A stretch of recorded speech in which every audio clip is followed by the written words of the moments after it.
Ask any champion and they will tell you that the road to greatness is never a straight line.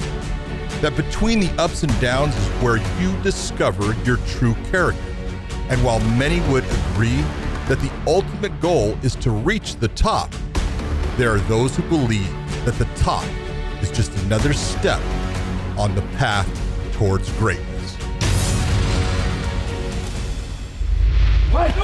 To say that Patricio Pitbull is the best is simply an understatement. His penchant for violence, his electrifying finishes, Trying to make the most of it. Landed with, oh my God! and his willingness to put it all on the line makes him one of the most entertaining fighters Bellator fans have ever seen. Pitbull's reputation for being a hard-nosed fighter started back in the early years of his Bellator career. Having made his debut in 2010, the now double champ has seen his fair share of battles. Wars that have left not only him, but his opponents bloodied and broken. And while it took only a few rounds inside the cage for fans to take note, it would be his wins over notable rivals like Daniel Straus and Pat Curran that catapulted him into the hearts of Bellator Nation. After putting together impressive wins in his first few fights and overcoming a minor setback loss to Joe Warren, Patricio earned himself a title shot against champion Pat Curran. And while that fight didn't go his way, the loss helped pave the way for what would become one of the most dominant runs in the division's history. A run that saw him avenging his loss to Curran while also earning himself his first world title. In a division full of absolute killers, names like Emmanuel Sanchez, Daniel Weichel, and Daniel Straus, winning and defending the belt would prove difficult. And after losing the title to his rival Daniel Straus, Pitbull would have to once again prove that he was the rightful king of the throne, a mission that would take him almost a year and a half to complete. Hanging on to St. Life and it's done. Patricio Pitbull finds a way. After my loss by Straus, I am prepared for everything. I am a complete fighter, and I'm here to be more complete than all division. Straus, I'm ready for you, bro. I gonna take my belt back, bro. Prepare, be ready, be ready. You heard it, Daniel Straus. He's coming back. Patricio Pitbull, ladies and gentlemen. 10-9 Pitbull was more accurate with the right hand than Daniel Straus was with the left. But Daniel Straus moving forward a lot. But I thought Pitbull more effective. He has a great guillotine. You see Daniel Straus, his hand on the hips, trying to keep Pitbull from pulling guard and really cranking on that guillotine. There he goes. Goes for it. This is how he beat Henry Corral. That's how he got it. He got it. Daniel Straus taps immediately. And Patricio Pitbull has climbed the mountain again. No doubt, no rounds, not long, not grueling, definitive. 2017 saw Pitbull successfully reclaim his belt from Daniel Straus, and after wiping out the entire featherweight division, calls for the champion to challenge the lightweight title began taking over the MMA world. While the prospect of becoming a two-division champion was part of Pitbull's plans, it was actually an unsettled score that acted as the real motivator, the driving force that helped produce one of the greatest finishes in Bellator history.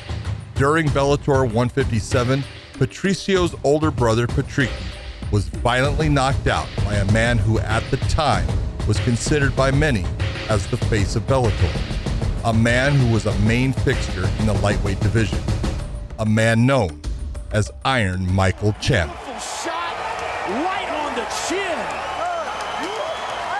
That was a technique knockout. Man, now it's Patricio and Michael Chandler going at it. With the backstory already in place and the two fighters verbally agreeing, Bellator president Scott Coker wasted no time in booking the bout. The two combatants would trade daggers in the lead-up to the much-anticipated fight. I love to compete against an athlete who is motivated not just by the money, not just by the belts. He talks like an actor. Talk like Perfect. an actor. It's good.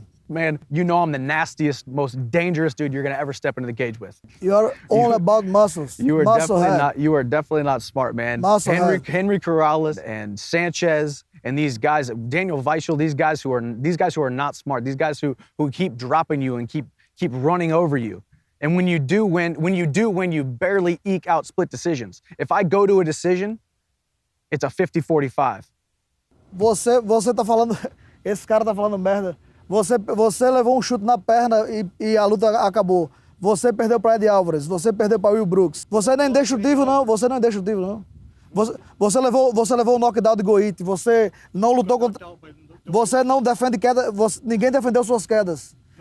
Ninguém tentou ficar de pé com você. And while tempers were brought to a boil on occasion, both knew it was inside that cage where they would ultimately settle the score.